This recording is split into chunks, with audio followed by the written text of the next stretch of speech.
I start by summarizing what we've been doing and why I've been selecting to treat what I'm going to treat now today.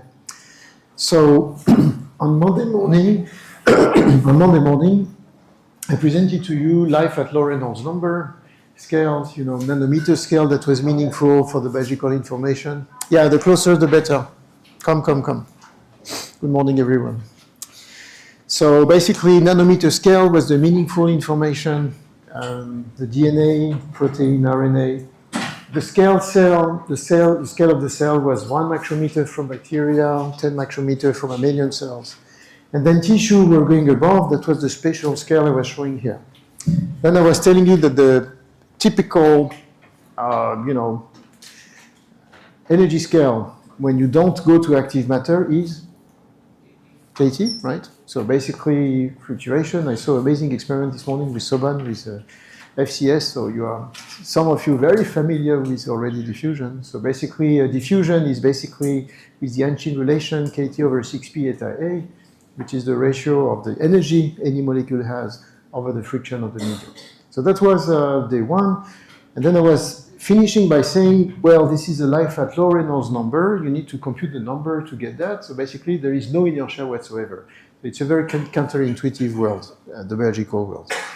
And so life at low Reynolds number, which is the title of a famous article by Purcell.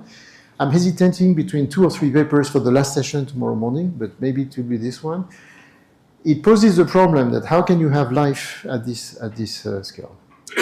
In the afternoon, we observed the motion of the particle. You remember 3 micron, 6 micron, that was with the full scope and the other microscope that Soban has been preparing, and it was with the kind help of Pramod, very efficient help. And day 2 was, we transformed that into real active matter, living matter / and this came together with the energy source that is about 10 kT, right? So basically, 10 kT is the energy that is going to be provided by the ATP hydrolysis. And this got the system out of equilibrium. So basically, you are leaving the world of equilibrium. In principle, it's not allowed to write an energy anymore because everything is dominated by out of equilibrium physics. And you need to revisit most of the formalism one has been learning in statistical mechanics when you're a physicist or a chemist in a completely new way of description. And then I described to you molecular motors, and the point I was trying to convey is that molecular motors are the essence of active living matter. I was trying to demonstrate it for translation, for transcription, translation, for stress generation, thank you very much, for shaping the embryo, for transport, you name it. Basically, each time you have an interesting biological phenomena inside the cell, it is associated with a molecular motor. So how do I know when I have a molecular motor? What is the readout that tells me immediately if I have a molecular motor at this scale? It is directed motion. So basically, if you see a directed motion, it is a motor. It is not that it may be, it is a motor, right? So it's a very strong statement. The Curie principle already stated it. Jacques Pro, with Frank Kulicher, wrote a very nice paper in the 90s about it. It's really from first physical principle. It is a molecular motor. So that was Tuesday morning. And Tuesday afternoon, we went back to the full scope, and then we observed the pond water from 2 sources. And what did you see immediately when you started to observe? You saw directed motion, right? Okay. So directed motion is not an illusion. You saw directed motion. So it was either directed motion which was translational or directed motion that was rotational. Volvox for the rotational one, translation was bacteria or other types.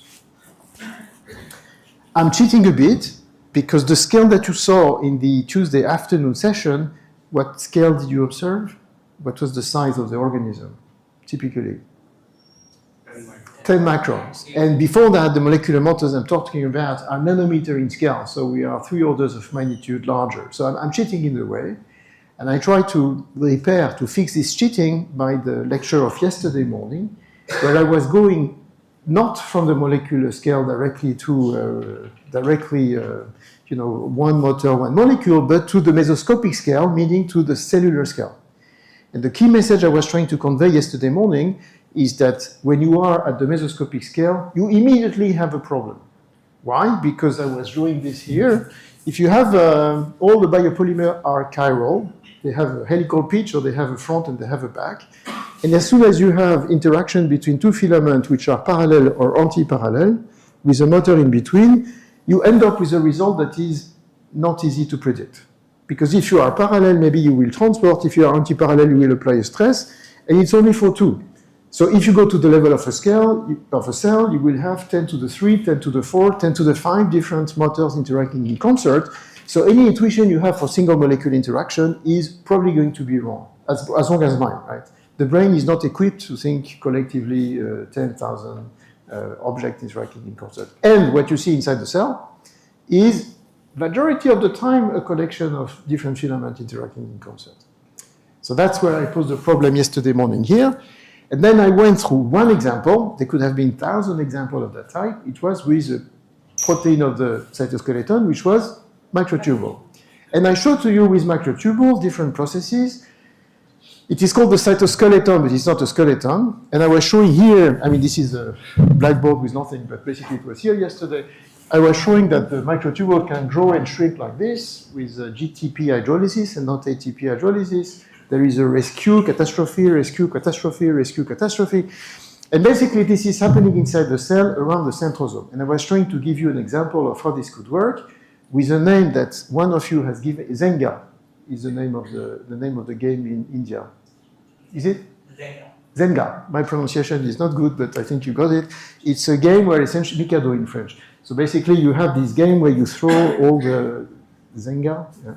And then you need to turn them out. So I was the centrosome. I was having some sticks all around, and I was saying this is the cell wall. Basically, I will be pushed eventually for the centrosome to be in the center. And so if I integrate the dynamics of this microtubule together, my binding to me as a centrosome, eventually the centrosome will be in the center of the cell. So this is a collective effect because I need many, many microtubules to eventually allow the centrosome to be central part in the cell. I have many groups who've been studying this and characterizing this phenomenon to be correct, but in order to test that, it was the last part of the lecture of yesterday morning, you need equation. Because again, I'm reasoning with a game and with my goodwill to explain, but at some point it's very limited and you need to run equations. And these equations, I was showing them right here. Basically, I was counting the number of plus as a function of time. I was counting the ones that were coming in, leaving one state to go to the other, counting the ones that were leaving, counting the ones that were coming, and then one of you gave a very nice, simple explanation of what was going on, counting the ones which were going very fast compared to the ones that were not going very fast. And that was giving basically, I'm counting what is coming and what is going in and coming out. When you compute this couple differential equation, you obtain two states, bounded state or unbounded state. Bounded state is the state where microtubules are organizing inside the cell, and everything is fine, they are finite lengths. And unbounded cell where they have to grow. And this was this transition that was meaningful. I think one of you, I think this was you who were asking the question, how do you go from 1D to 2D to 3D? So I want to mention one simulation by François Nedelec, Cytosim, which is available online. You can run it on GitHub, where essentially you go from 1D to 2D to 3D, and you can run a cortex of any organism. The GitHub is freely available. You can compute it, etc. But the constitutive equation, the basic ones, are this one. This is a latest development, and then you can add up any component that you think about to match if you reach the composition with your observation. Essentially, the results are similar, to be quite honest.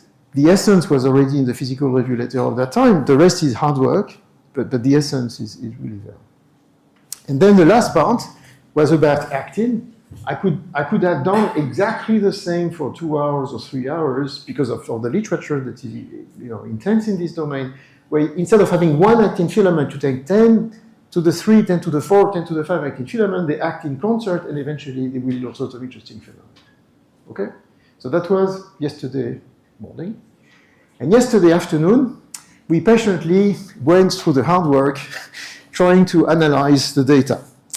So I know it's difficult, it takes time, because of stupid things, converting movies, having the right spatial scale, the right temporal scale.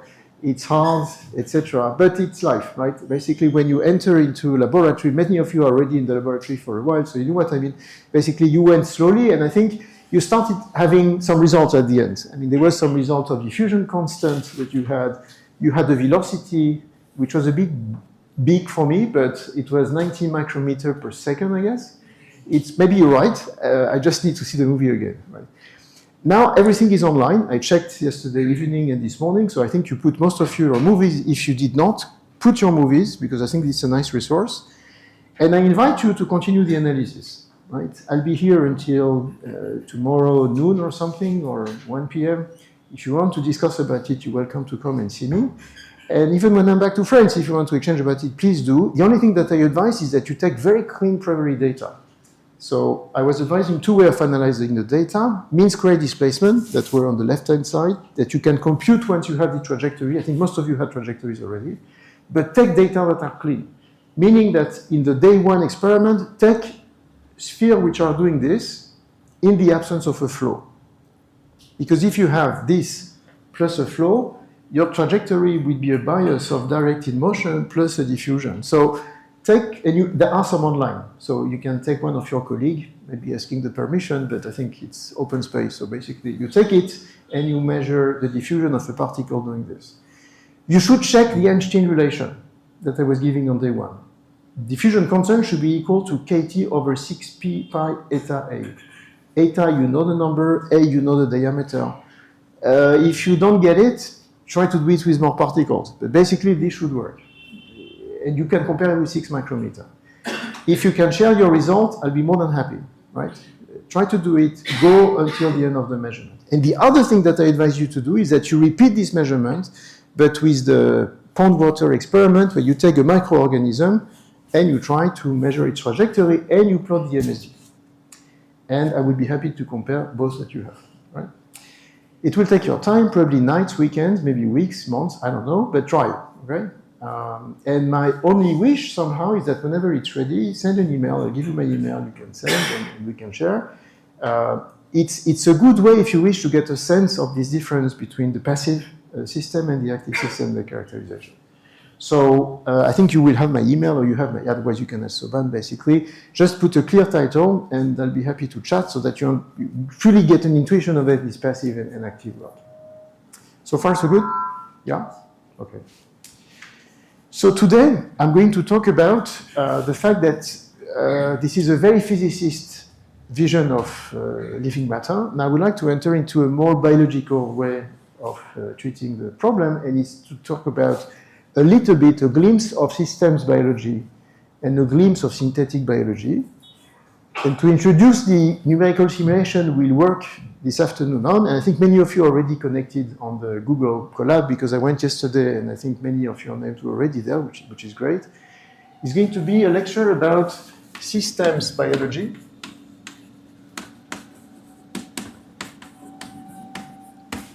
And synthetic biology.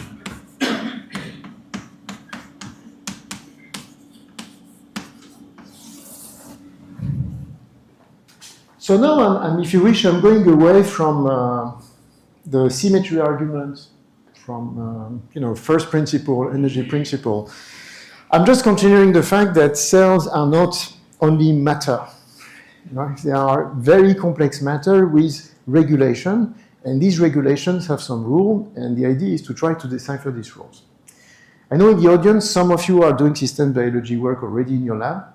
Can anyone try to define to me system biology or synthetic biology?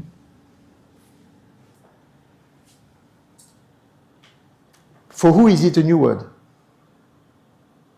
No one. Okay, good. It's new. Yes, new. Good. Anyone? New. Okay, good. So basically, to try to motivate why it's important to go through this, is that there is a central dogma of molecular biology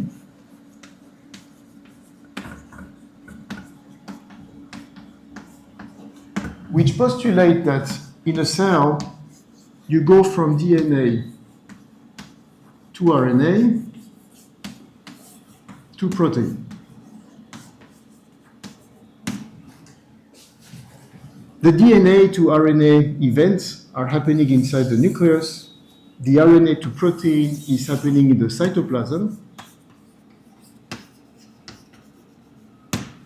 And these reactions, many of you knew it already. This is going to be transcription, this is going to be translation. These two events are levels of information that is going to pass onto different levels. And if you wish, this is going to be a cell. And so far, I wanted to ignore this. I only wanted to take the object as being passive or active, but this is a gross approximation. Right? A cell is not only this, it has also a very minute and very fine-tuned regulatory pathway. I can also make the system more complex. I can have RNA that is going to inhibit the DNA, I have the protein that can also inhibit the RNA, and I can start having a circuit that looks like, if you wish, the kind of circuit you would find in electronics or in other systems. I will go through the equation of this, inspired by a colleague of mine, who is Nacho Molina, who's been basically developing many of these aspects of interaction. But you feel like the little organism that you saw from the pond water, at least I would like to share that with you, they do that all the time. So it's not only active matter physics. It's a very, very minute way of system biology. Why am I saying system? Is that the DNA is basically going to give the genome. And as I said the very first day, the genome length for a human is what? As I said, in every nucleus? 1.5 meters. And it's 2 meters. So basically, in every of our cells, we have 2 meters of DNA. How many genes do we have in these 2 meters? 20,000 genes. So we have 20,000 genes. You imagine that 20,000 genes are going to go through this process. DNA, one gene at some moment of time and space is going to give RNA, then RNA is going to give a protein. This is going to become a very complex system, right? Because you are 20,000, this is going to be a real challenge to get numbers out of it. How to think about it, and in particular, if some genes are inhibiting other genes, and if some things are activating other genes, you come very quickly to the concept of systems biology. Because somehow you need to think about the network as being a complex network of 20,000 genes for the human, which are in interaction. And this part of the interaction is only talking about the DNA. It's not yet talking about the fact of going from DNA to RNA, which is the transcription, and the RNA to protein, which is the translation, which will be another layer of information. If you have a hard time thinking about the network, you can think, it's another way to think about it, is the communication of the planes around the world. Probably you've seen, or internet, basically. You have some big hubs around which everything is gravitating. So basically, the dream of a system biologist is to organize the genome with all the hubs, basically, and to be predictive about saying, well, if I remove this hub, what would be happening? So imagine if at some moment one airport is not functional, how would the global circulation would reorganize? So this is the world, if you wish, of systems biology, which has been starting in the 90s somehow, and now it's expanding throughout the world, actually, in India including, very prominently, because it has some predictive power. I mean, the idea is that you can compute what's going on. There is another reason for which there has been a big emphasis into the system biology, is that now it's becoming affordable to sequence the genome. So it means that during our lifetime, in our generations, plural, I think we are 2 generations in the room, if I may say, basically, we will have our own genome, probably. So meaning that when we go to the doctor in 10 or 20 years, probably we'll be able to give our genome, and the hope is that we will receive a treatment that will be adapted to our genome. It is the whole world of personalized medicine. It was fantasy 10 years ago. No, it's not anymore. There are people who have their genome sequenced, and few people in the world, because it's still very expensive. But at some point, it will become affordable. So we're going to have our genome, and if you go to any laboratory, they can sequence genome quite easily for any species. It's becoming something quite common. So you see that system biology become a necessity, because in our generation, the genome will be sequenced. And then what do you do with this list of genes? you are in trouble because you don't know how to order them. You don't, it's a catalog, and you need to make sense of this catalog. So the field of system biology is trying to make sense of that. Okay. Now I'm finishing one element to define synthetic biology. Do you see? I mean, you are synthetic chemists in the room. So what is synthetic biology according to you? What do you do in synthetic chemistry? Yes? We synthesize compounds. There was a woman talking, I want to hear her.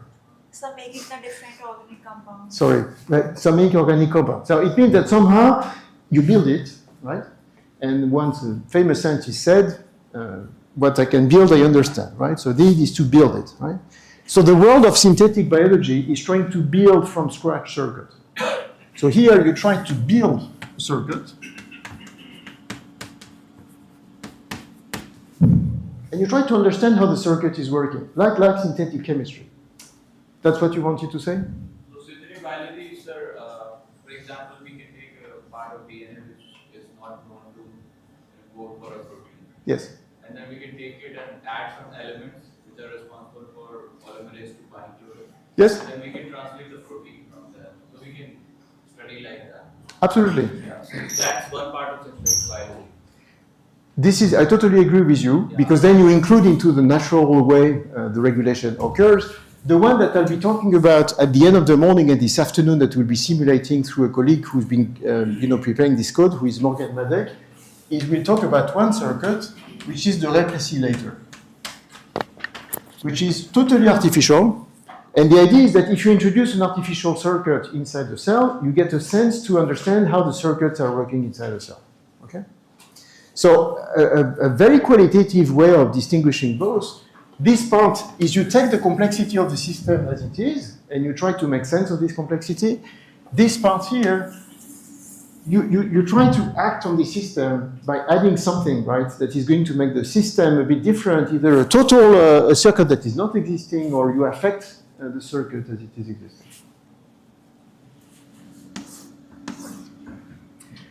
So to get a sense, and I'll become more specific as we go along the board, so that you understand what a circuit can be, I will ask you to guess a typical circuit that will be meaningful. Here I'm not talking about space anymore.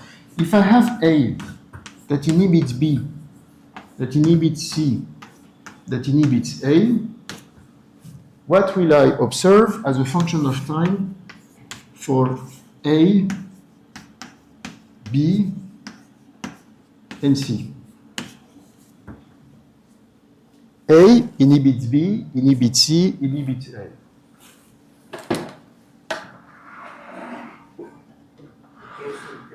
Yes, if you wish another way to represent that, would be to do that.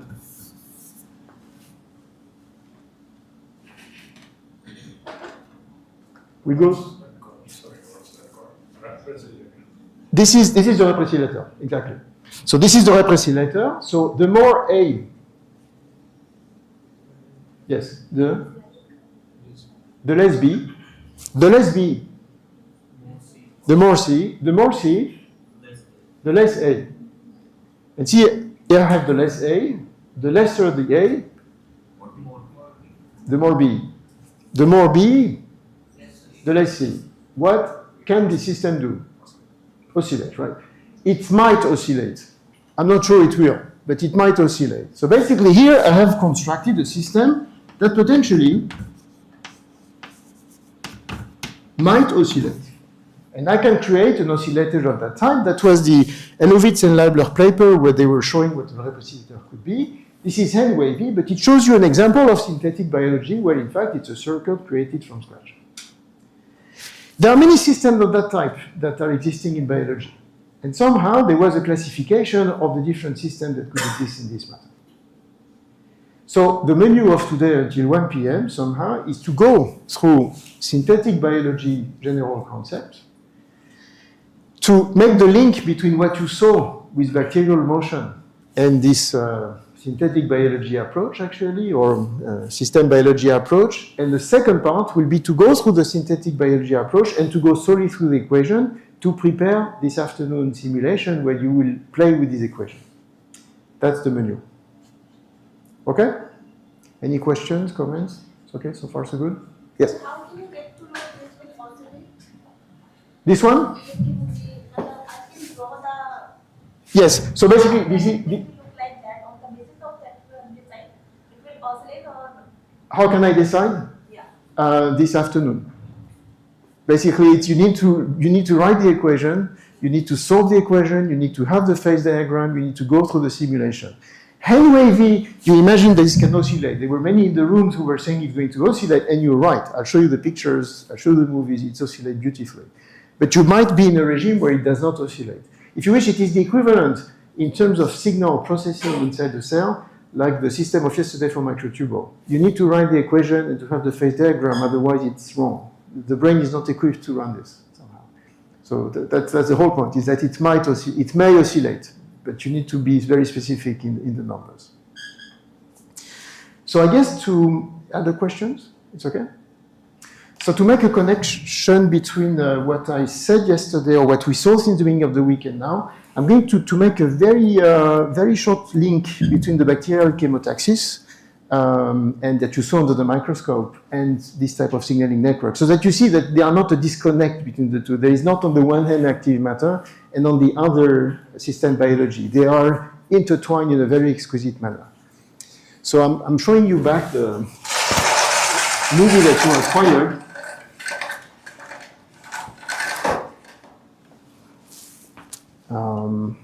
And then I'll show you the bacteria, and that will answer to your question of yesterday, I hope, that you were asking. So this is the movie of one of you. I'm sorry, I took a random movie, and I don't know, in the audience, you will recognize yourself. It's starting, it's coming.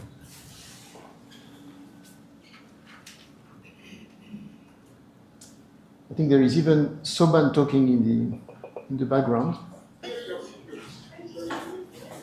Oh, the movie that.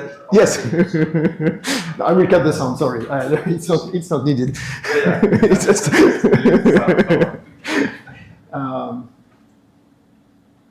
But basically here, whose group was it? You are in the room or not? I don't know. I took the first one. There was no intention whatsoever. So basically, you see all kinds of organisms. The one that I would like to highlight. So you see these guys, which are they have a helical structure. We'll see them again on Friday, tomorrow. But you have some guys here. Oops, it's changing here. But you have some guys that are going straight very quickly, maybe at the 90 micrometer per second, as you obtained yesterday. I don't know. But you see, I mean, they're going straight, and then I know it's going to stabilize at some point. I'm trying to search all the things. I think you were looking for the Volvox. I mean, this is the one you wanted to have because this is the one you wanted to focus on.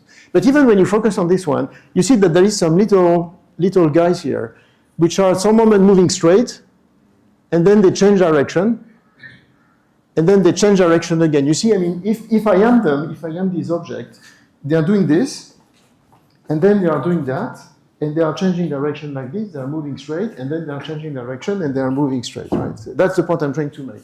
So you see this guy here, right? It's moving straight, then it's changing direction, then it's moving straight, then it's changing direction. Okay? This is what I wanted to highlight, is that, and there are many actually in the system, beyond this prey-predator-prey probably system. So I want to take this argument to say that these are probably bacteria, some of them, okay? And now I'm going to show you pure bacteria, and I was taking one of the movies that is available online. There are many actually that are available online for this. And this is this movie where they show bacteria, and just bear with me, observe their motion here. These are pure Escherichia coli bacteria. You see the way they move. They move straight for some time, and then they switch direction. This one is moving straight, switching direction. Moving straight, switching direction. Okay?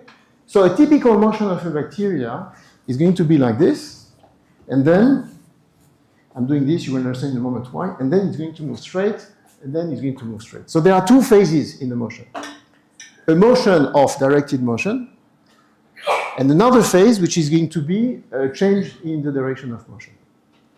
So first, yes, what do you say?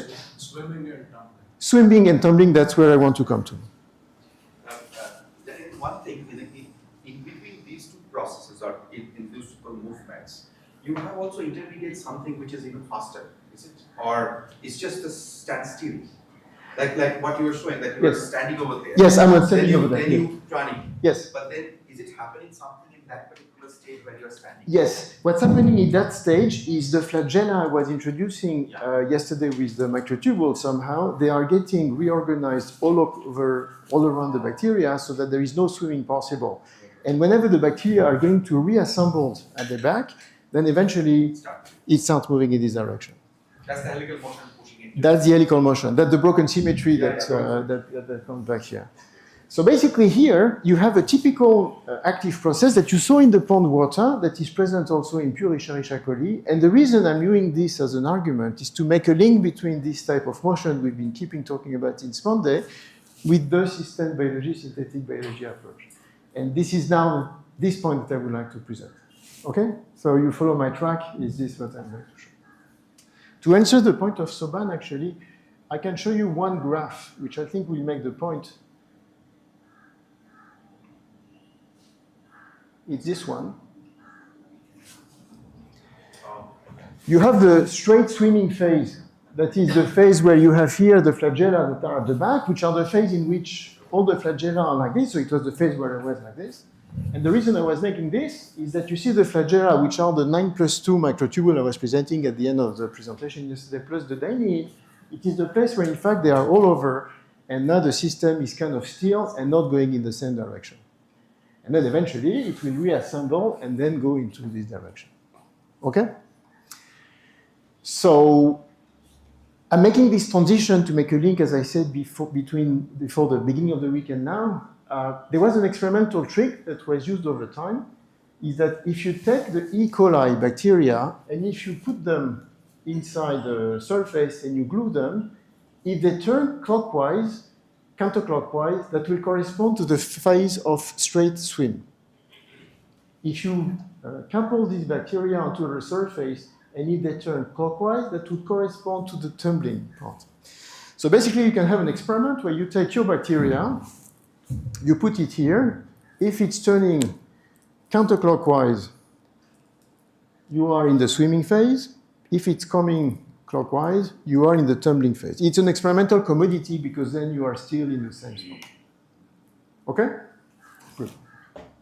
So now this paper, which was made by Uri Alon and Stan Liebler for some time. Now Uri Alon is quite visible scientist actually in the Weizmann Institute, working on systems biology. There are different contributors around the world. Banu Narden is another one. And, Nama Barkai, there are different names. They've been contributing with the same spirit, is how can they connect this type of cellular dynamics with the system biology, synthetic biology. So I know in the audience there are some different backgrounds. This is a simple network I'm going to show so that you relax.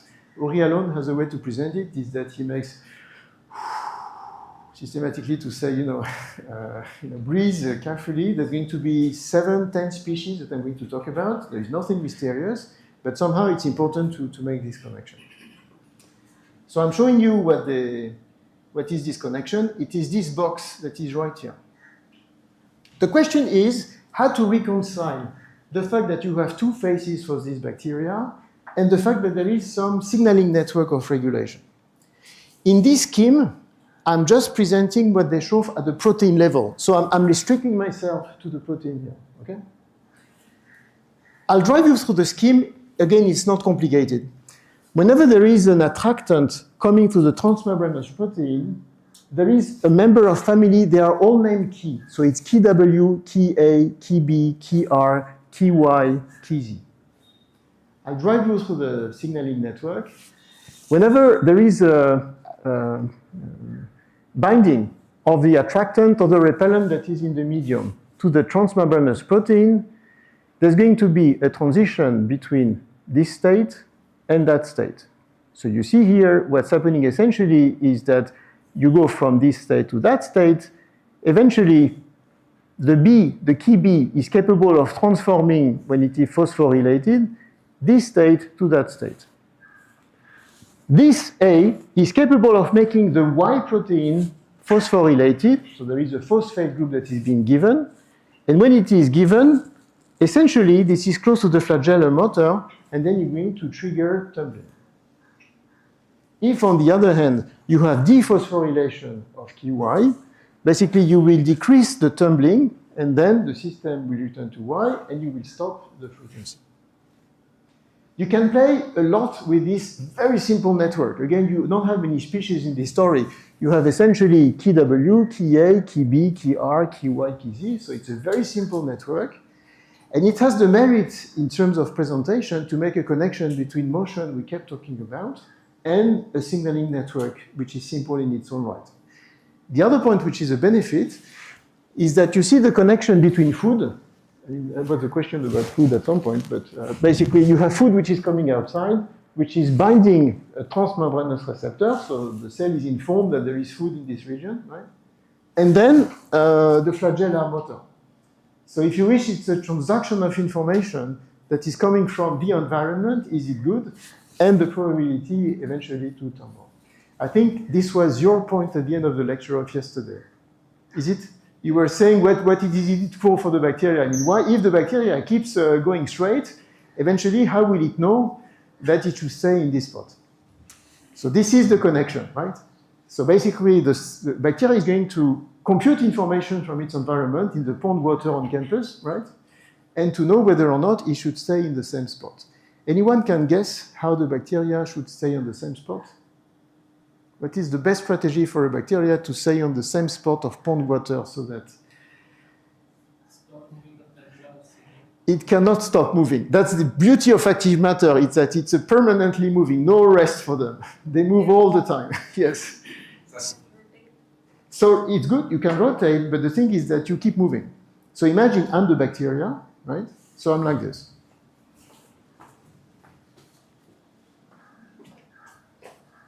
I won't do that for hours, but somehow, what's going to, how can I know that I should stay in the same spot? If I keep moving, right, I need to have a place, again, that was really your point, is that somehow, when you move all the time, what is the strategy for you to be in the place where you find food that you want, you can proliferate the way you want, somehow, etc.? You move randomly? Yes. Like, you have other places that have in all directions, so you move randomly. That's exactly the point, right? But basically it means that what do you need to increase? Tumbling. So basically, the more you tumble, the more you will turn around the same point. So if I tumble a lot, I'm going straight here, then I'm starting to change direction, then I'm starting to change direction, etc. So if I am a microorganism moving all the time, I think this microphone are not meant for somebody who's trying to make a bacteria. But basically, if I'm turning around like this, eventually I will remain in the same spot. This is the typical type of information of regulation that is going to be absolutely essential to eventually a system finding its homeostatic place, so that basically it's in the right spot. And if I make a connection, oh, thank you so much, Manoj. If you make a connection between this effect and what I'm showing it here, so maybe somebody can guess, what would be how can the system be informed that somehow it's the moment to tumble a lot?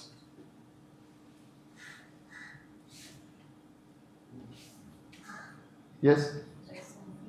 There is some food, but then how will it inform? This is the food information in the transmembranous protein that is having the molecule that is informing. This is here the flagella information with the phosphorylation. So why phosphorylated tumbles a lot? And here this is the connection between the input of the food and the output of the tumbling. So how can I inform, or how can the system be informed that it should stay in the same spot? You said tumbling a lot. So tumbling a lot means what at this level?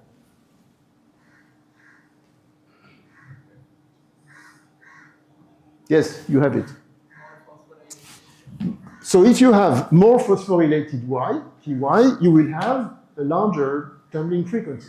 So basically, at the end of the day, you need to imagine a mechanism by which you will increase, when there is a lot of food, the phosphorylation of Y. Okay, sounds simple, sounds good. Basically, it's something that you can think about. So one of the first papers, Uri Allen was a postdoc at that time, what they did in this paper somehow is to try to manipulate the expression of each of these proteins in the network to see eventually how could they get a tumbling frequency that was optimal. This is a place where essentially you see the difference between pure active matter physics and regulated active matter physics. Basically, there is a regulation that shows up, yes.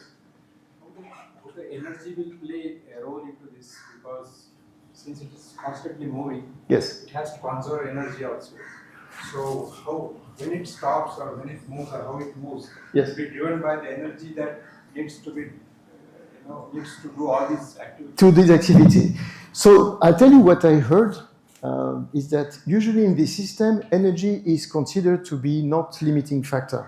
So somehow the mitochondria, to some extent, that's the common ground that I've been hearing, I'm not sure it's correct or wrong, but that's what the belief is that you have huge concentration of ATP reservoir inside the cell. And this reservoir somehow is the source of energy that is providing everything. All the phosphorylation here are ATP hydrolysis driven. So basically, the energy is like millimolar, I mean, it's gigantic. And by this manner, energy is never a problem. That's basically the common understanding that I heard so far. Might be challenged in the next years, but somehow that's what people believe usually.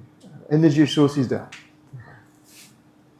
So what they invented in this paper is trying to find a mechanism to measure the motion and to tune the activity. And I'll show you one graph for the sake of time, and I can give you the paper then if you want to read. Yes.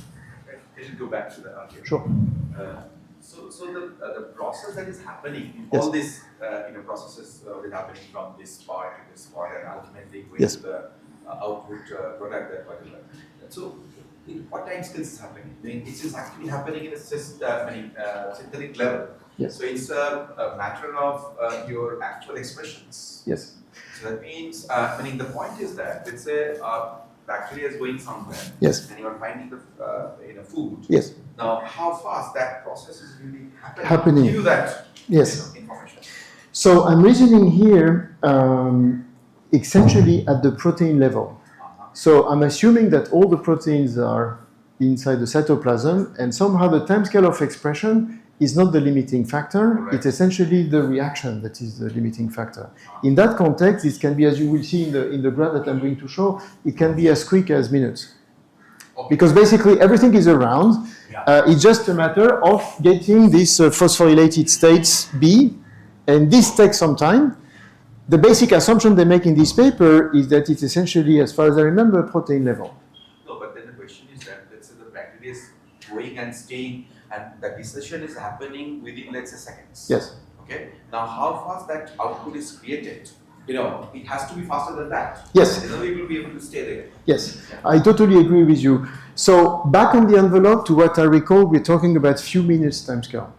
Few minutes timescale. So basically, you can have a delay. You can definitely have a delay. But if you bet on the distance it travels before tumbling again, it somehow matches.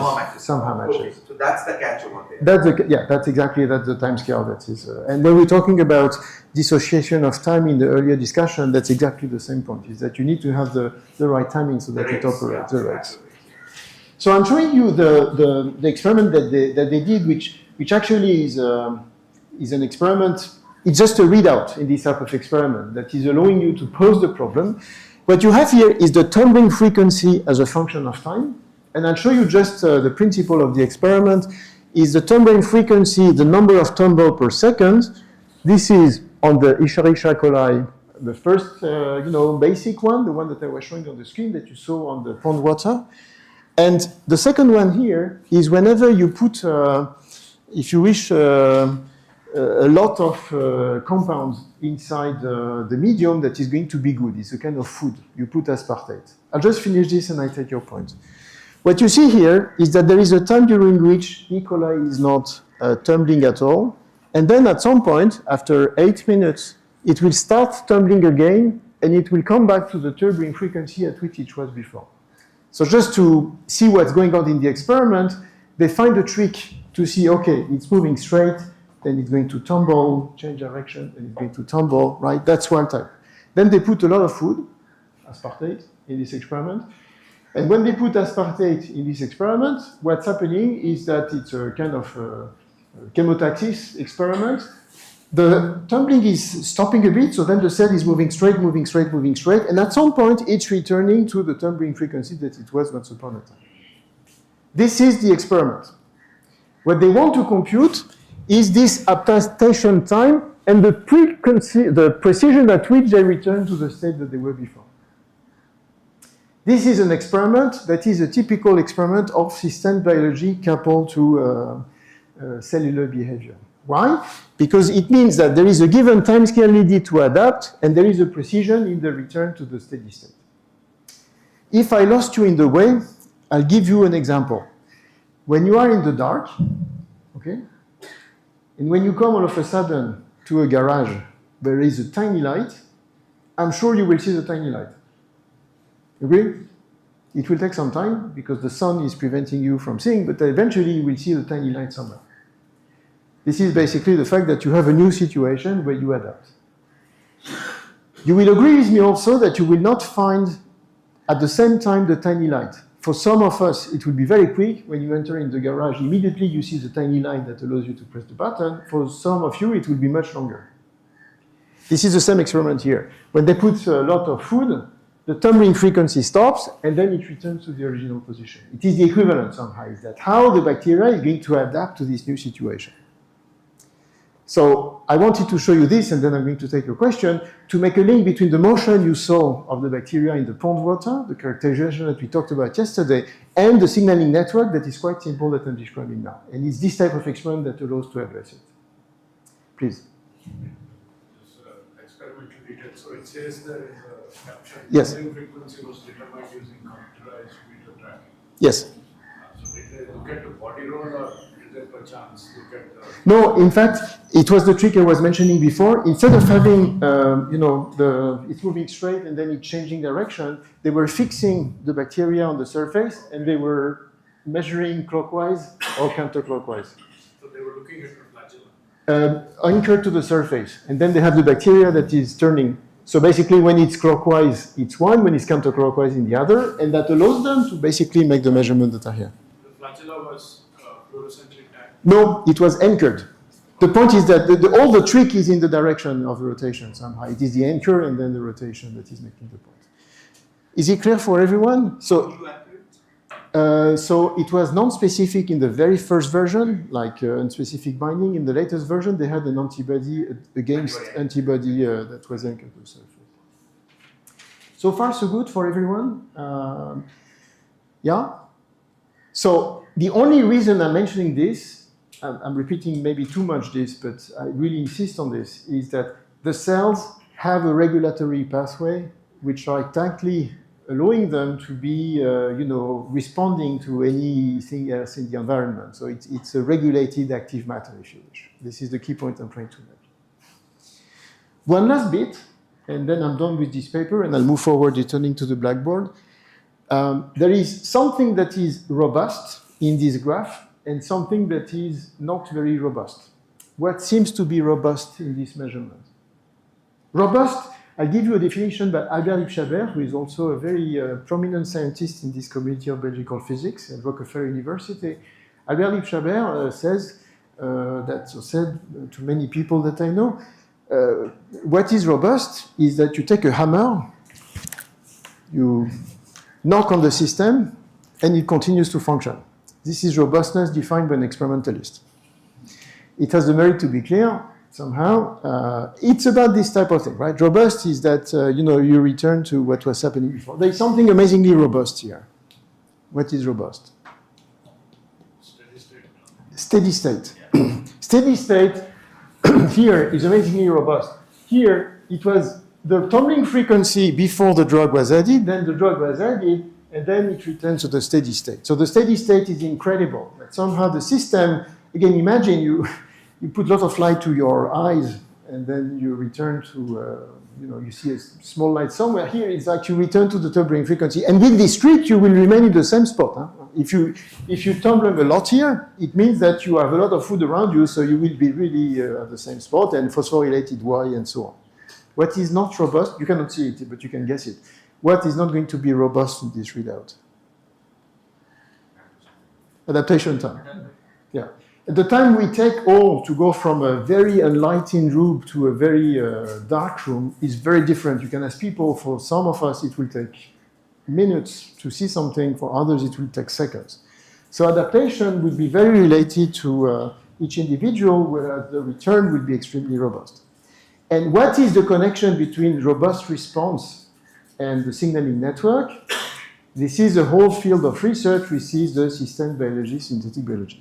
What, do you need to tune all the chemical parameter and the reaction constant, or you do need to build an architecture that will protect you from accidents? The key message that they convey in this paper and subsequent paper, it is the architecture. Somehow, whenever you have a network that are properly built, then you can have a robust response. Yes? Consider the system of bacteria. Yes.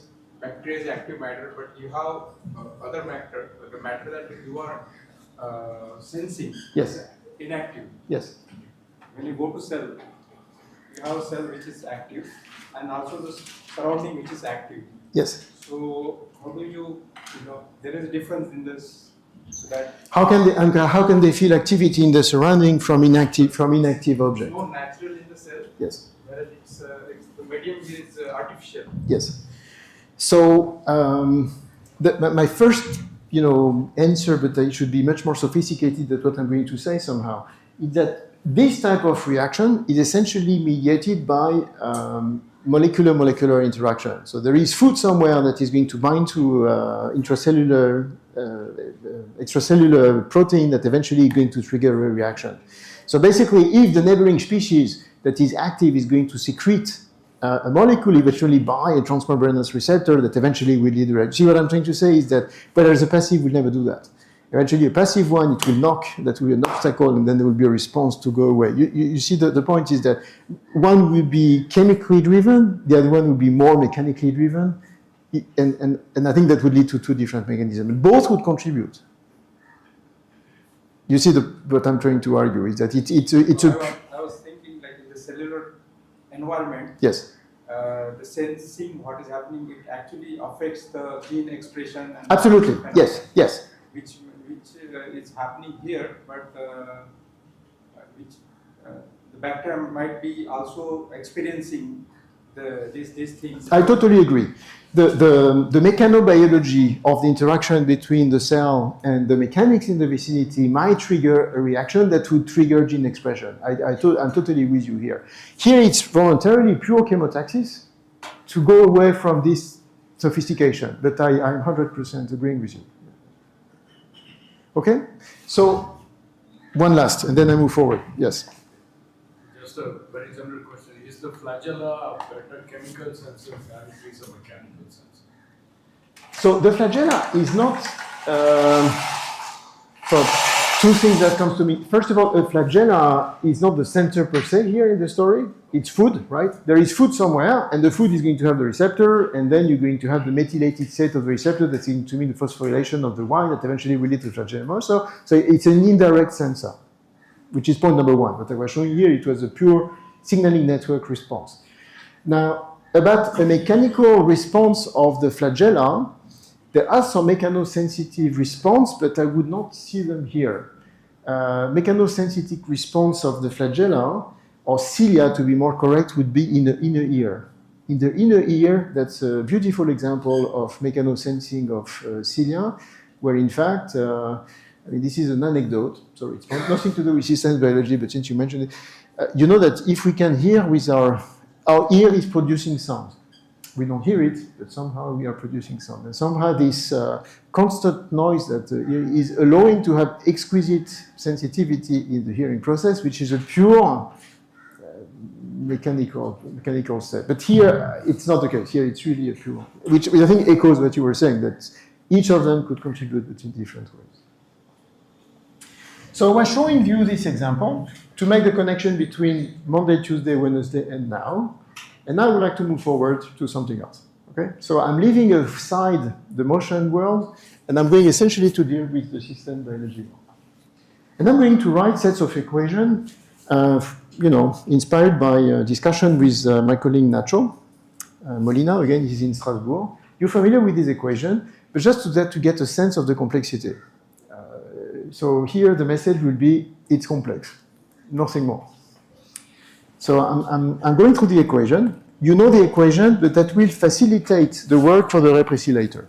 So I'm going slowly through the equation, one by one. So you are familiar with the nucleus, cytoplasm, chromosome. Out of the chromosome, I'm going to have a solenoid of DNA. Then I have the histones. And then I have the DNA. My hand drawing is not very beautiful, but I think you see what I'm trying to say here. So this is the chromosome. Here, you know what this is called with the nucleosome? Yes? The nucleosome and yes, and the larger scale is called the chromatin. Chromatin. And here I have the DNA. Basically, the gene level that I'm interested in is here. A typical chromosome, you will find it under the microscope, so it will give you here a typical micrometer scale. As I said many times since the beginning here, we're talking about 2 nanometer scale. So let's go slowly. I have 3 stages that I want to describe. I have a gene here that could be activated potentially, or deactivated with a constant rate of K0, which is in equilibrium with another constant rate that would be K1.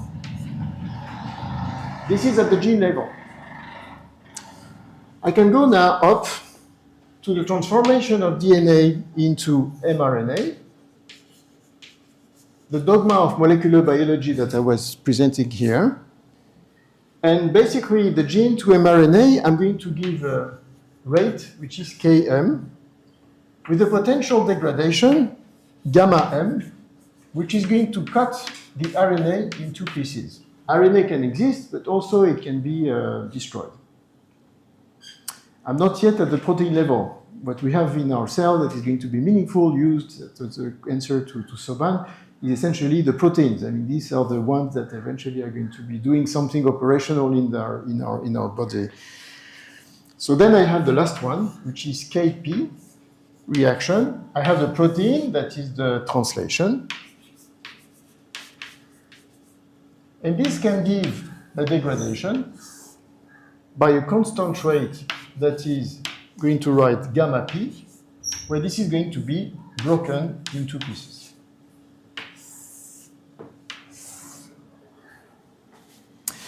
A priori, I've just written a chemical reaction, right? I haven't done anything else than just trying to compute with very minimal amounts the chemistry that you would do in the lab, but the cell is doing it, right, in a very simplified manner.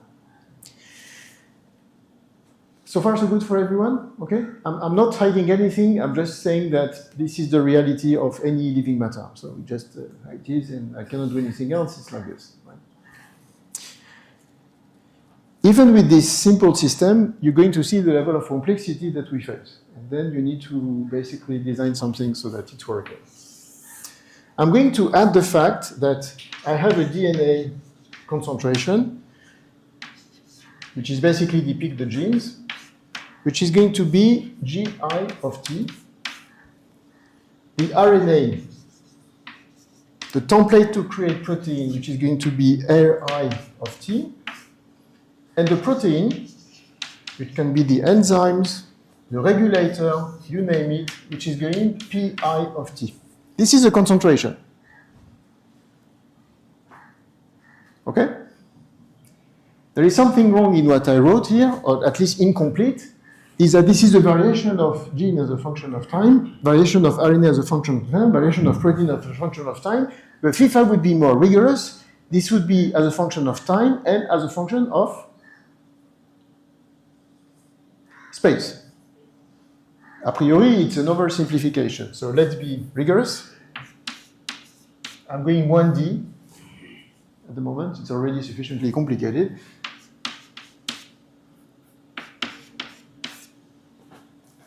Good.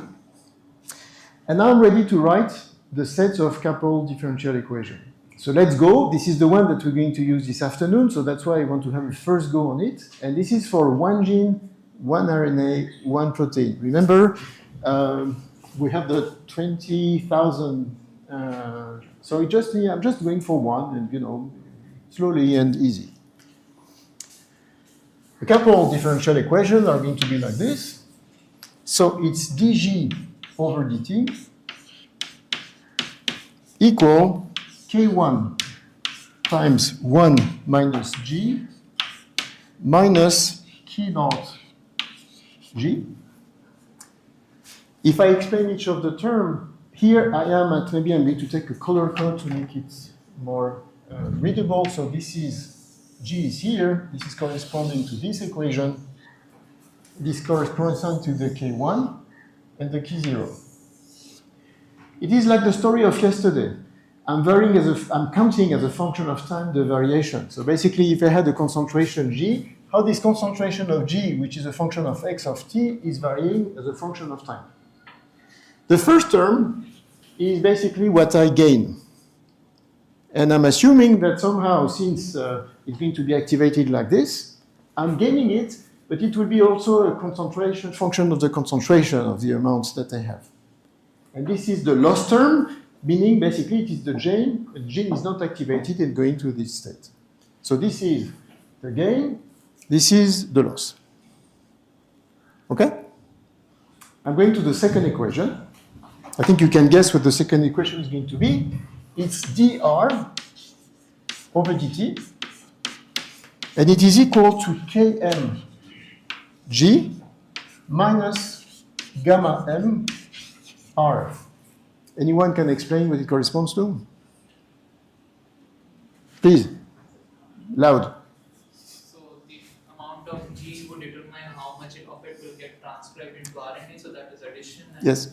the amount degraded will depend on how much RNA is already there. Absolutely. And actually, I agree with you. I maybe would specify one last element, which is that this part here, if I found the color, here it's a degradation, right? So basically, this term here corresponds to the degradation because the RNA has been destroyed. So it is the destruction term. This is the construction term because it is coming from the Km, which is the term that you were talking about, basically. Is why the gene, or how the gene is going to be transformed into mRNA. I'm doing like yesterday. I know I'm repeating, but basically I'm just counting who comes, who leaves. And who comes, who leaves, gives me the net amount of object. For those of you who are lost, I'll give you a last example. If there are 10 people who are coming in this room and 5 people who are going away, how many more people do we have in the room? 5. Right? It is as simple as this. It's basically, I'm just counting who goes out and who goes in. So this is basically here at the RNA level. And the last element of differential equation is the dp over dt equals kpr minus gamma p. So I'm going to circle out the term. The first term is the transformation of mRNA into protein, that is the Kp term. And the second term is the degradation, which is this term here, the protein that got destroyed.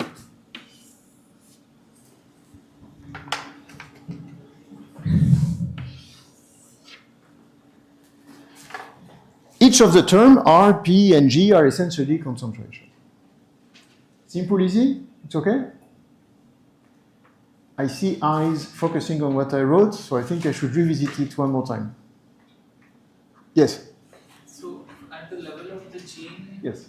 the does this model assume some sort of allosteric regulation, like more it gets activated, Yes. the more it will repress its own activation, like what is happening? Yes, what you're saying is that how can I justify the 1 minus g? This is, yes, it's the mechanism that you propose is the one that is assumed. There could be alternative one that would give the same result, but basically that goes in the same direction. Absolutely. Yes. So these reactions will actually depend significantly on the rate constants. Yes. Now the rate constants, do we know the values No. from any experimental knowledge? No. And there might be having a distributed rate constants among the different states. Yes. So how do you assume when you do the simulation? Yes. So basically, at this stage, when Natural presents this and all this community actually, they are saying we are at the moment just posing the problem, leaving for future work the determination of each of these constants. But just saying that since all this is mediated by traditional chemistry, this should be done. And the repressilator that we will see this afternoon is an example where the rate constants were assumed and measured.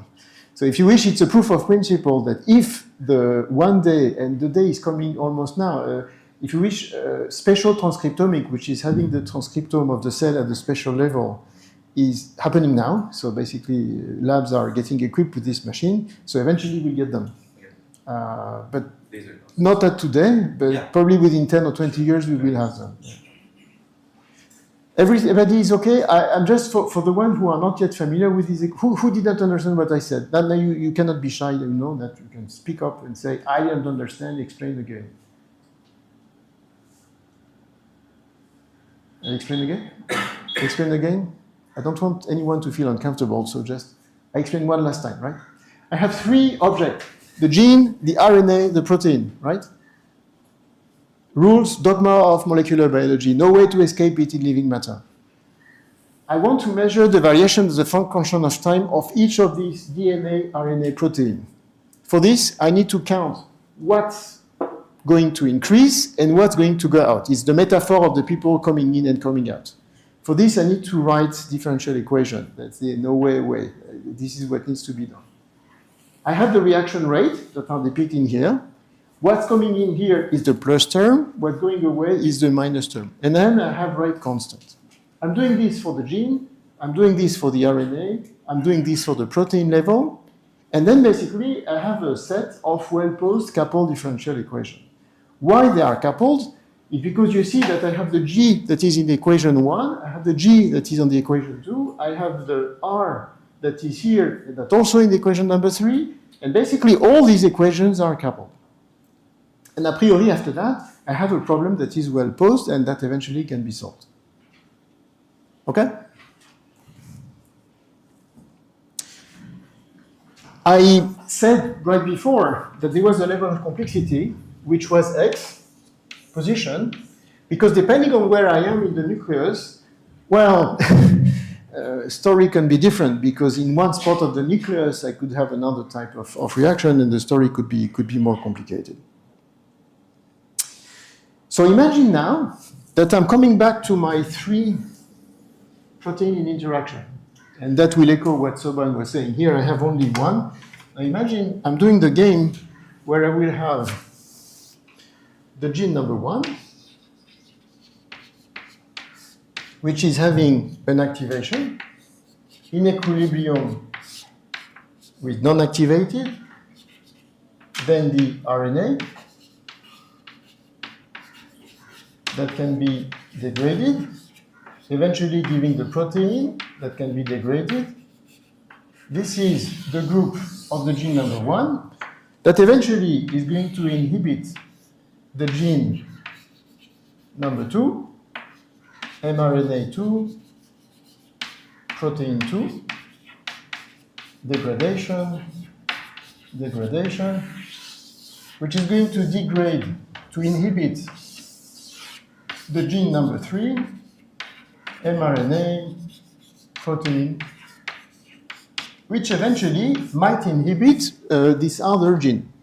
And basically, I've been just writing the coupled differential equation of the system in preparation of what we're going to see this afternoon.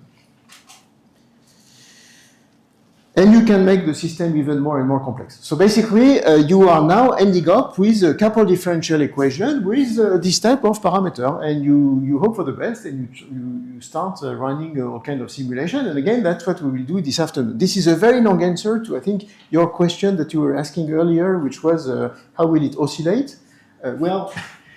You need to run the couple differential equation with your gene number 1 set of equation, gene number 2 set of equation, and gene number 3 or set of equation. Eventually, you get there with a response and with everything. Okay? Good. So it will all depend on the values that you are putting in the rate constants or the gamma factors. Is it?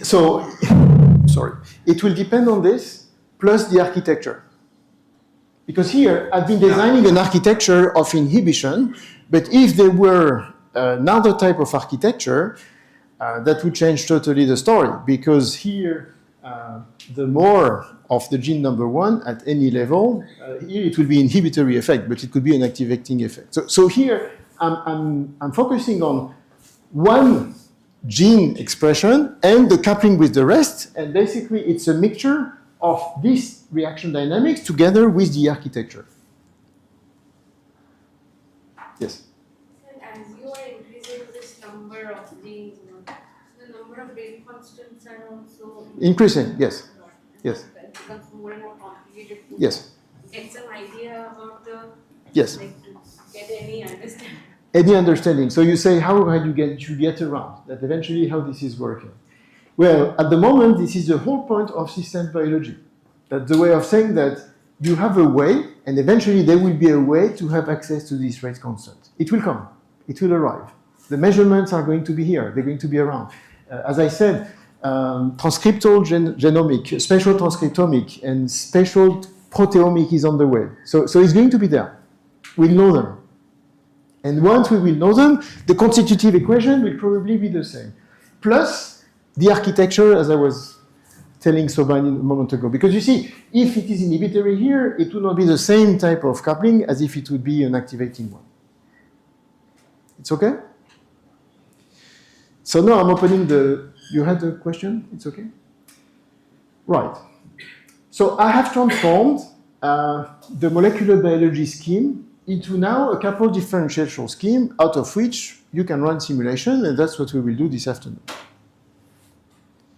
Now, I want to open now a new chapter, which is going to be connected to architecture. Parenthesis, motif. This was more, if you wish, equation. How can I transform a well-posed biological problem in a set of equations? And now, basically, how can I observe a regulation with changing the type of motif that I have? So for this, anyone is familiar with motif or not? Doesn't ring a bell? Okay, that is also at the core of system biology and synthetic biology, so I think it's good that I go through that. So I'm giving you some example, and I'll ask you to guess what the motif is and what's going to happen. So I'm giving you a simple one or a complicated one. I will start by the, well, you will tell me, it depends on how we go. Imagine X that is going to inhibit Y, that is going to inhibit X. You can imagine it's a gene X, protein X, RNA X, right? So if X inhibits Y, what's going to happen? I'll let you run the reasoning. Without couple differential equation, just with, brainstorming. Yes, you made the gesture, you got it in one spot. So, could you translate into word, but it's correct, right? So, what's happening? Just oscillate yes. between the higher concentration and lower concentration. Yeah, can you explain why? Because when X inhibits Y, yes. then Y concentration will be less. Yes. It will promote the concentration of X to increase. Right. So the more X, the less Y. The less Y I, the more X. The more X. So basically what you will end up having is, in physics how this is called, or in chemistry this is called oscillation or bistability. Right? So it's bistability.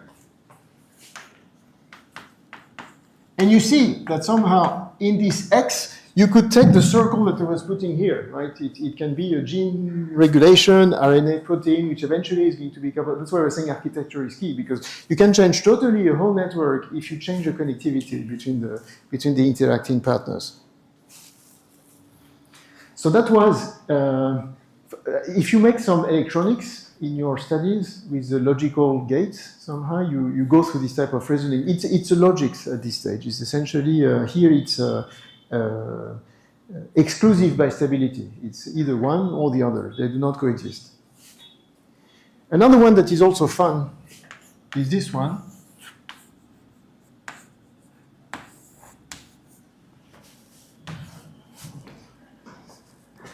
X activates Y.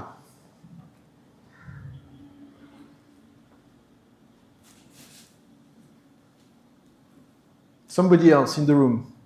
The more X? Yes, shout. More X, more Y. And the more Y, the more X. So you end up with what?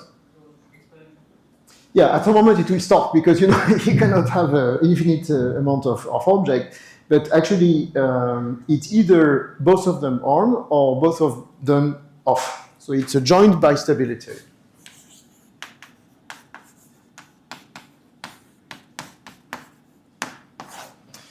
Okay, good. You're pretty efficient.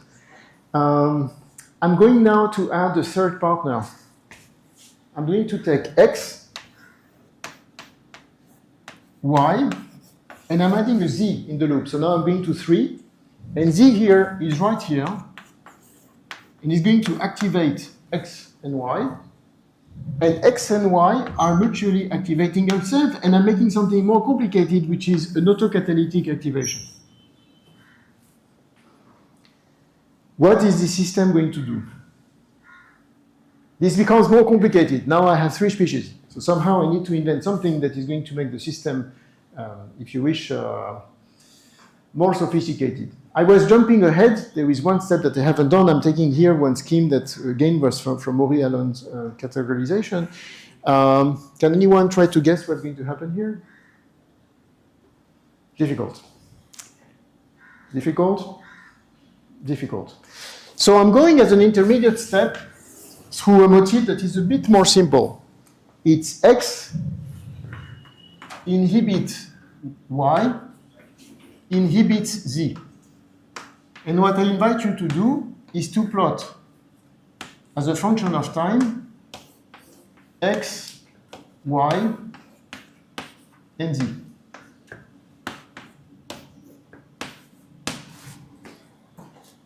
So if you go slowly, if you're going to activate X, I'm starting X at 0. If I'm going to activate it, what's going to happen?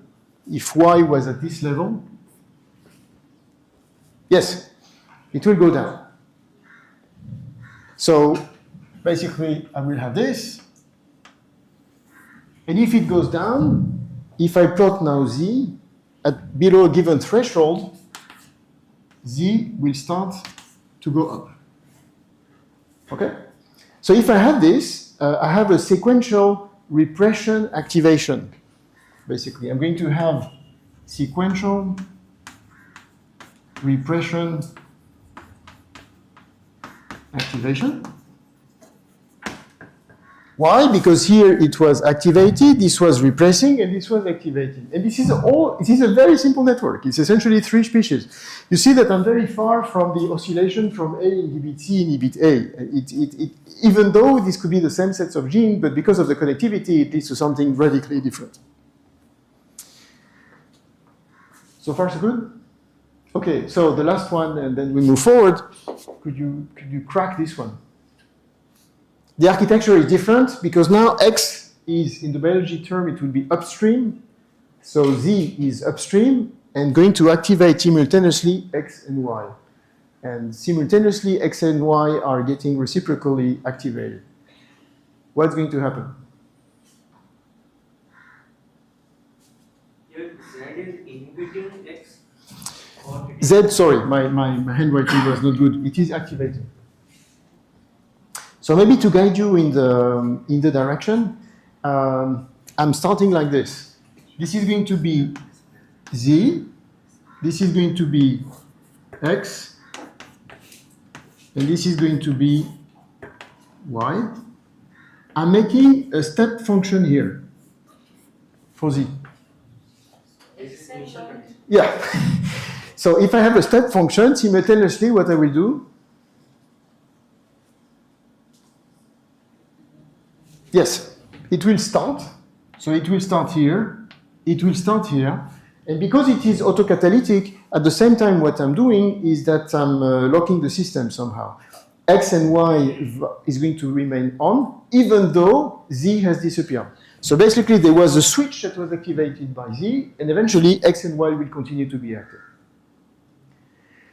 And there is a whole categorization of all the motifs that you can find in a genome. And one of the challenges somehow is beyond the chemistry that is here, for which you need the rate constant, is in addition to the rate constant, having the different connectivity, having the different motif. Because you see that with the same sets of genes, depending on the way they are connected to each other, you end up with radically different type of regulation here, right? Here you have a bistability, which is exclusive. Here you will have a joint bistability.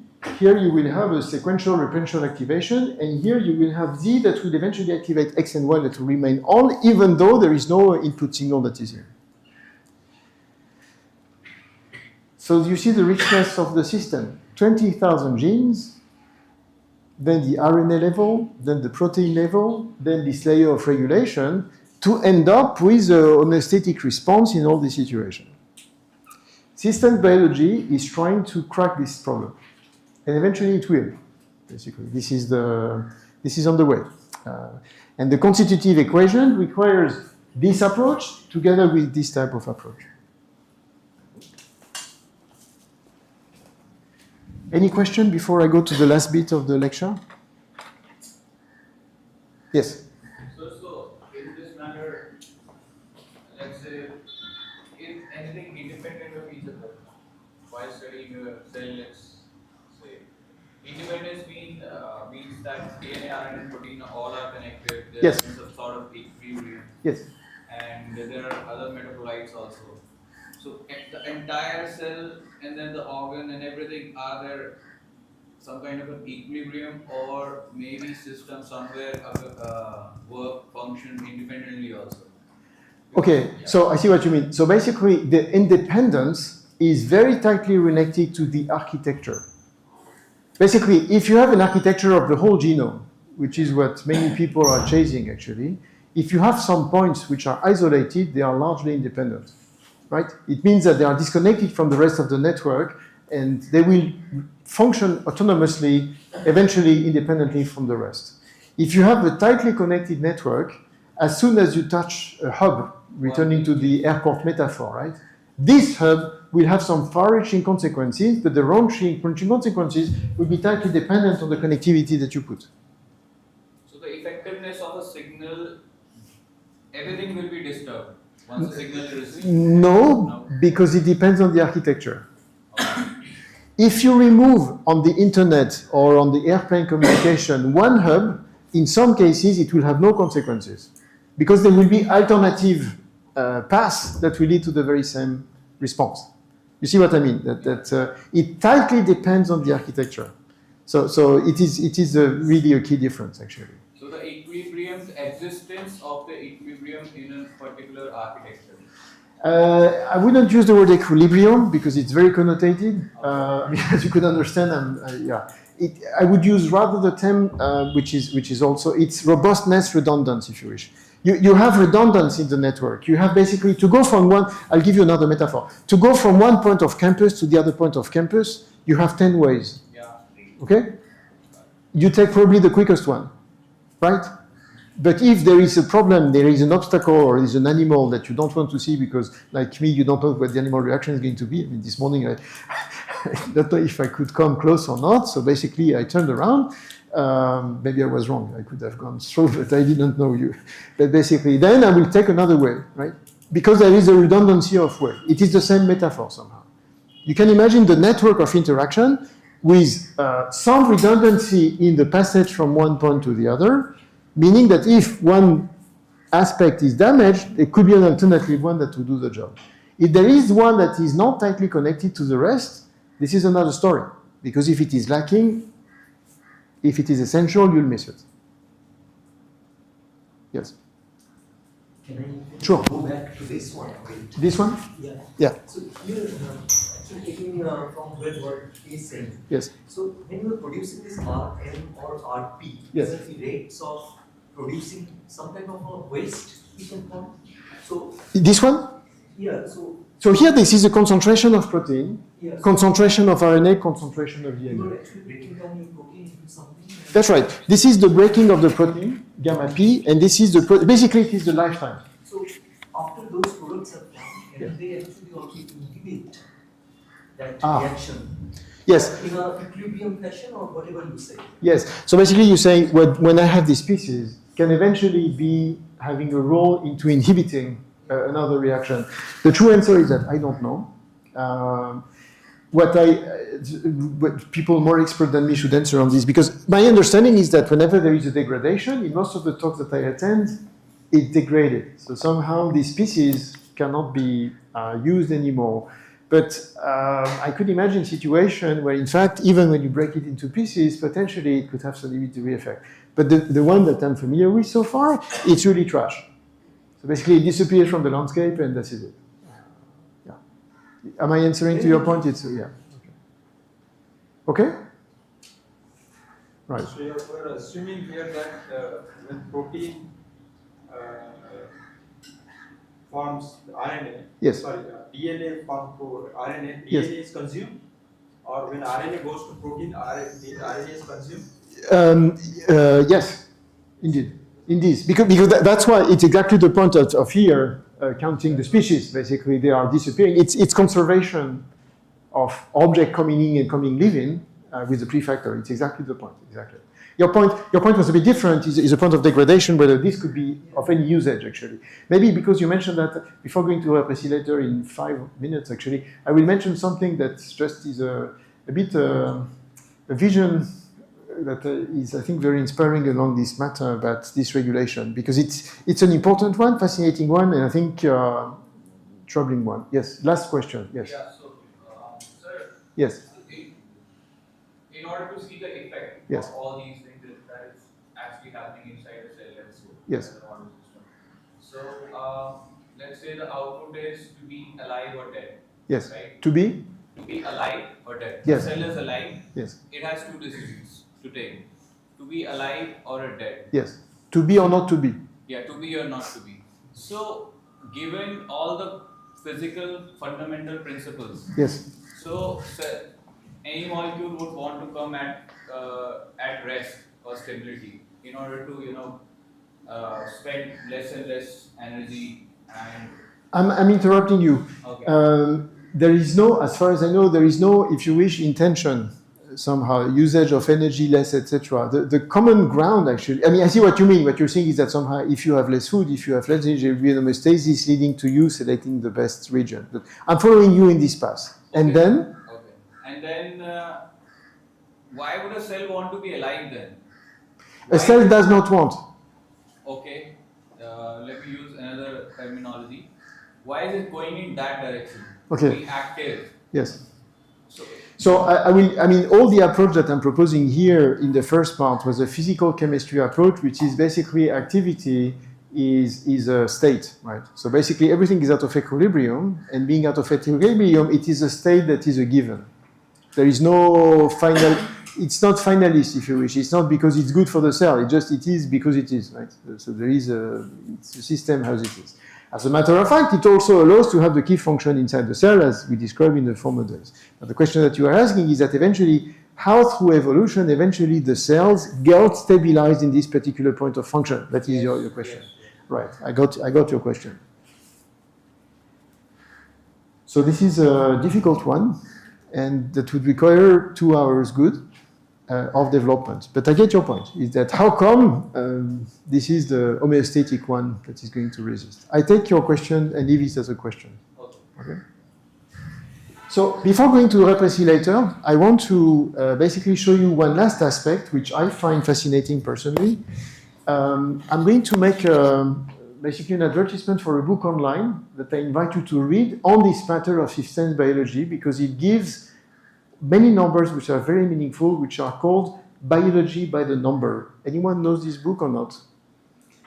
It's very good. It's Uri Alon, and there are 2 authors actually.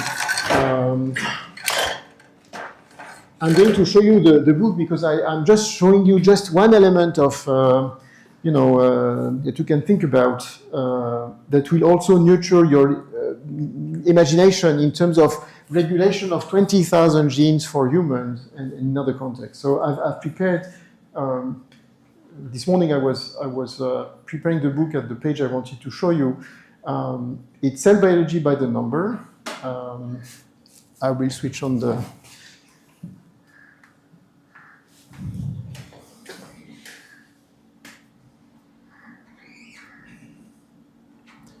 So you're going to see in a second. Basically, it gives numbers the same way I was presenting the quantitative version of the regulation of the genome, whatever species you think about. I mentioned human, but you can repeat that for bacteria, for plants, and so on. They give very, very specific numbers, which are, giving orders of magnitude, very meaningful. So this is the book. It's totally accessible online. There is no need for any code. I'll give you one example just to give you potentially some interest into digging into this. So again, it's the book here. It's Cell Biology by the Numbers. And they ask very simple questions, right? Is how big are genomes? What is the speed of transcription? What is the speed of translation? If you have a given cell, how fast should it go to eventually give a given amount of protein between each cell cycle? It's, it's the same scaling argument I was going during the lecture number 1, but now given for a real biological species. And all the book is made like this. So I took it because I think it was quite interesting and inspiring. I just took 2 tables out of it. This is how big are the genome question, and then you will see it's how many genes are in the genome. So you have here the genome for bacteria, and you have the genome for mammals, right? So you see the numbers, genome size of different organisms. So you have 10 to the 4 for the bacteria, and you are about 10 to the 9, 10 to the 10 for human. That's about, the size of the genome. There is something, I'm not sure you can see it because the resolution is not very good on the screen here, but I'm not sure you can see, but there is something written on the green here, which is quite striking. What can you read? Coding DNA and non-coding DNA. It means that, surprisingly enough, even though the genomes are very, very different in size, the coding DNA, basically, of the bacteria is not radically different from the coding DNA in the human. You will see that in the next slide. So somehow, even though the genome can be much, much larger, the coding parts are not radically different. This is depicted right below. You have the model organism that is depicted at this stage here. You recognize here the human. The genome size is 3.2 gigabase pair. And the coding genes, you got the number right. I mean, I think one of you said it earlier today. It's 20,000 genes, right? This number is decreasing. This number, yes. So basically, it means that somehow you have only 2% of the genome that is coding for a protein. Whereas if you go to bacteria, you see the size of the genome. And when you compare with the protein coding genes, you are in this type of factor. So basically, it doesn't scale. There is something very strange in the fact that the size of the genome can change dramatically, but the coding protein number does not scale in the same way. And I'll show you the curve in the next slide. Yes. This number is fixed. That gives you 20,000 or so. It's. I mean, it's not exactly fixed, but it's typically not scaling. That somehow, if you change the scale of the genome, there is a strict difference between the prokaryotic cells and eukaryotic cells. For prokaryotic cells, it's scaling pretty well. For eukaryotic cells, there is one part that is definitely not. It's possible that we are discovering new genes. There is this, but there is also something that is becoming very trendy, including also in the case of cancer, is that, what I was showing here as a non-coding DNA, is that the DNA that is non-coding could be also important in the regulation. Even though it doesn't give the genes, it gives the regulation. So I'm showing you just an advertisement for this book, just to tease your curiosity, because this is typically what they do, is that they give numbers that are meaningful to run, back on the envelope calculation. Another one that I want to show you, which I think it's about the same spirit that I was showing you a second ago. It's the main component of the human genome. So again, it's the 20,000 genes. And you see the protein-coded genes, it's 1.5%. This is a 1.5%. Most of our DNA is not coding. It has to do something, somehow. It has to regulate, it has to do something. But somehow, it makes the story much more sophisticated in terms of regulation that once upon a time anticipated. And now I'm finishing the loop to scale it to answer your point to some extent. So this is taken now again from Nacho Molina that I was quoting earlier today. It's one of his work, but that he's been confirming with the scaling argument that was before. You have here the gene in the genome, and you have basically the gene in functional category. I like this graph because I think it makes the point quite nice. You can increase the gene in the genome number, but when you increase the gene in the genome, what you're going to increase very quickly are the regulatory genes. So somehow, if you go from a small genome to a large genome, ironically, what you need to add up is the regulation, somehow, to make the system remarkably robust. And this goes back to what type of chemical reaction rate constant you need to adapt, what kind of connectivity you need to adapt, and this opens the system biology field even wider. So the point I was trying to highlight just at the last bit before I introduce the replicator of this afternoon is that because of the extent of genome sequencing, spatial transcriptomic, the quantitative number that is now accessible, all this field is entering everywhere.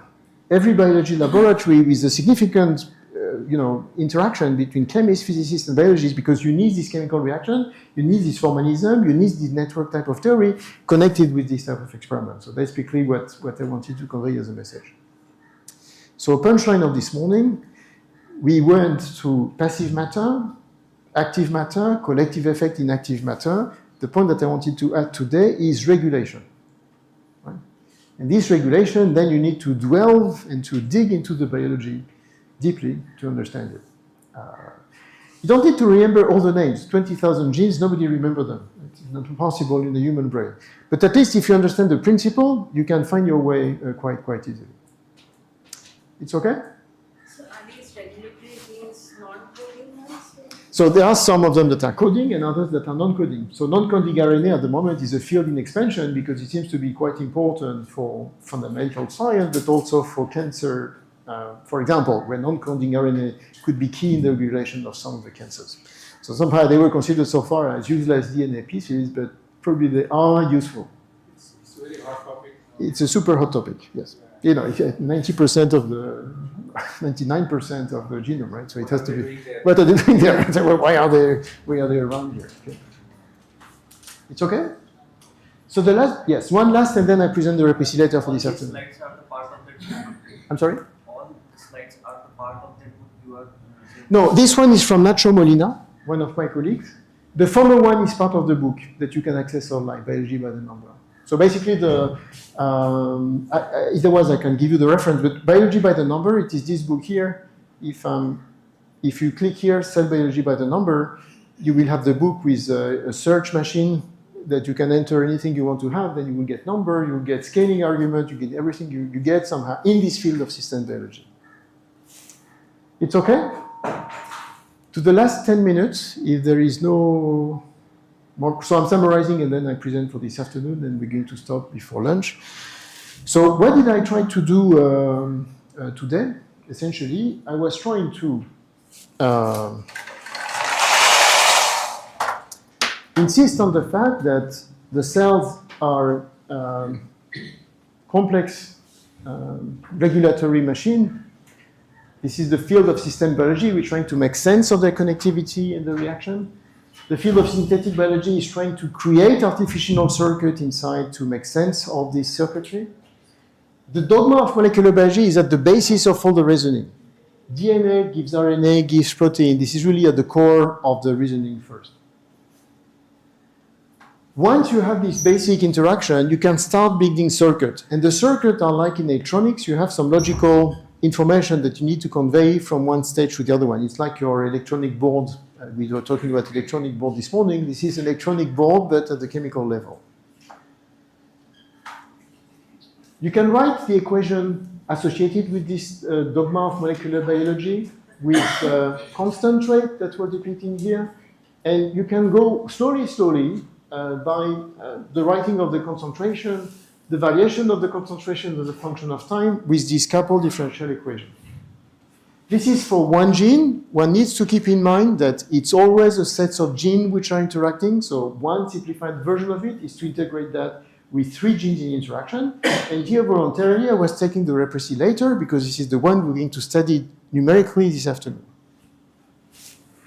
I was showing one type of network. As I mentioned, this is extremely important in many biological phenomena. Your bacteria you saw on Tuesday afternoon, probably they were doing through this, through the regulation of phosphorylation of Y when they were tumbling and moving. We couldn't see the phosphorylation, but that's probably what was happening. And then I went to the point that the rate constants are important, but the architecture plays a role. If I change only the connectivity, I will change dramatically the function. I can have here a bistability that is exclusive, here a joint bistability, here if I activate the Z, the subsequent X and Y will be active, whereas this would be inactive. So you see the connectivity of activity or inactivity can change dramatically any function that I will have inside the genome. These are simple examples, if you wish, of the system biology, synthetic biology. After that, you need to scale up to the whole genome, and this becomes, more demanding type of thinking, but the basic principles are on this board. To illustrate the beauty of it and also the difficulty, we're going to do the repressilator this afternoon. So I need to introduce it in the last 10 minutes so that you get it. Everybody is okay? It's fine? Yeah? Okay. So the repressilator, I talked about it when I started, which is A inhibits B, inhibits C, which is going to inhibit A. So to show you that it is not an illusion, it's a paper by Michael Elovitz and Stan Liebler. It was performed some time ago. It was published in Nature, heavily quoted paper, because it was really, they were creating inside the cell something totally artificial. So I will introduce the actor so that you have there in your mind, introduce the equation, show you one movie, and then we'll have lunch. Okay? So the paper is here. Let me show it to you.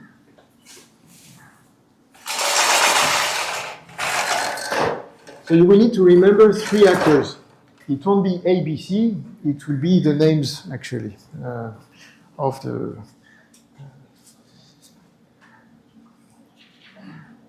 So the 2 bacteria, the paper is here. I'm just reproducing the paper itself.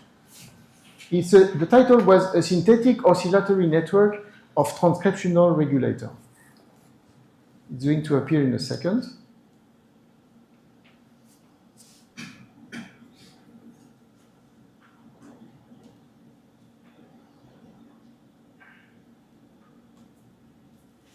Right. So you have 3 repressilator genes associated, this is depicted right below, associated with their corresponding promoter. So you have TET-R, which is right here, promoter is here, LAC1, the promoter is here, lambda CL, and the promoter is right here. Okay? So the more TET-R, the what for the lambda? Yes? The more TET-R, the lesser lambda, the less LAC, the less LAC, the less TET-R, and you see that the problems come. Now you need a reporter inside your bacteria. You need to see whether or not what is the level of TET-R. So to do that, what they did is that they included another reporter, whereas if there is a lot of TET-R, there's going to be less GFP. And you are all familiar with GFP. It is the green fluorescent protein, so meaning that if there is a lot of TET-R, the bacteria will not be fluorescent. If there is not a lot of TET-R, the bacteria will be fluorescent. So at this stage, they had one reporter to know whether or not TET-R is on or is off. So far, so good? So I replace simply ABC by names. And you see here that somehow each time you have an expression, somehow it is connected to the promoter that comes next into the DNA. I'm showing you the raw data so that you see what the experiment looked like in real life. This is their figure 1 here. You have the bacteria, and you have here the time at the top. So you go from 60, 140 to 300, and at the bottom you see the bacteria. In this context, the bacteria were not moving. It's not the bacteria we were showing in the first part of the lecture. What do you see as a function of time for the fluorescent signal? Right here, if you follow the arrow is the same bacteria.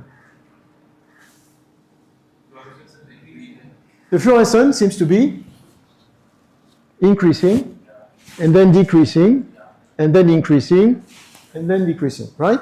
So apparently it's working, right? They created a synthetic network where in fact they managed to have a TET-R up, TET-R down, TET-R up, TET-R up, TET-R up, TET-R up, okay? So it seems that they created a real circuit. This is the quantification below. It is the fluorescence as a function of time, and you see here, increase, decrease, increase, decrease, increase, decrease. So I have one question for you. How come it doesn't go back to 0? It doesn't go back to 0, right? This is the fluorescence of the bacteria, which is increasing. So first of all, it's working. They have a repressilator which is oscillating. They were in the nice regime, right? Now, how come it doesn't go back to 0, 0? How come it comes to a finite value here? Try to guess. That would be an exercise for the first hour lecture. It's increasing, then it decreases, it doesn't go back to 0. Why? What do you say? So there's some multiplication of bacteria and some are doing... This is the single bacteria. So the single bacteria is increasing its signal, and then it's going down, but not to 0. It means that the GFP, yes. So over time, GFP is higher than... That's right. So basically, the time of the GFP is not degraded, you turn into degradation. The lifetime of the GFP is too high, so basically the time of GFP, lifetime is not going to 0, so that there is another onset of another one, so it's not degraded, so it's still here. So then there's going to be an accumulation of GFP that is going to increase. That was the proof of principle, right? That was somehow doing the job. It's okay? So they created a repressilator, which is a synthetic network that is doing the job of oscillating. It has nothing to do with the genome of bacteria. It's a align, if you wish, network. It's really totally aware, but it's working. It's surprising that it's working, but it's really working. So there is a synthetic network that can do the job. Another graph that I want to do, before again concluding, is this one. I like it very much because if we have time this afternoon, we might go through this. We'll see if we do have time. This is different bacteria in their sample. So this is red, blue, green. This is red, a dividing bacteria. What do you see here in this graph? When they follow over time different bacteria, what's happening? I like this one. Here it's a bacteria which was undergoing division. When it underwent division, what was happening? the two daughter cells were in green and were in blue. Sorry, it was the A, I guess. Yes, it was the A. So basically the A is the dividing cell. So this is the original cell, then it divides. What do the two daughter cells do? Shift in the. There is a shift. So apparently when you have a cell which has an oscillation that was totally foreign, then it divides. You're going to have two cells and they're going to have a phase delay, where eventually it will not happen systematically. Here another example where in fact the phase is maintained, but here the amplitude is going to change when it's going to happen. How would you qualify such a system? It certainly oscillates, but in addition to oscillation, what's happening, it is, what do you say? It is? Exponentially, I don't know, but it is changing. So if it is changing, how would you qualify such a system? Instead of being deterministic, it is stochastic. There is some noise in the system. So if we want to model it in this proper way, we need to add some stochasticity in it because this is what's happening here. Okay? So the game of this afternoon would be to write the Kaplan differential equation of this repressilator system, okay? And then depending, I will give you the choice. Either you are very comfortable into programming, and they might be in the room, and then I'll give you the software that allows you to play with everything you want in coding. That's option number one. Option number two, the one who are less comfortable with coding, Morgan Madec, who prepared everything, is also a colleague in Strasbourg, has prepared a Google Colab that many of you have already clicked on, where in fact you don't have anything to program, but you click and you change parameter. So you'll select the one that you want. At the end of the day, what would be really nice if you manage to have the so-called phase diagram, which is basically when you change one parameter systematically, how much is it affecting the result? And this will do that after lunch. Okay? Bon appétit.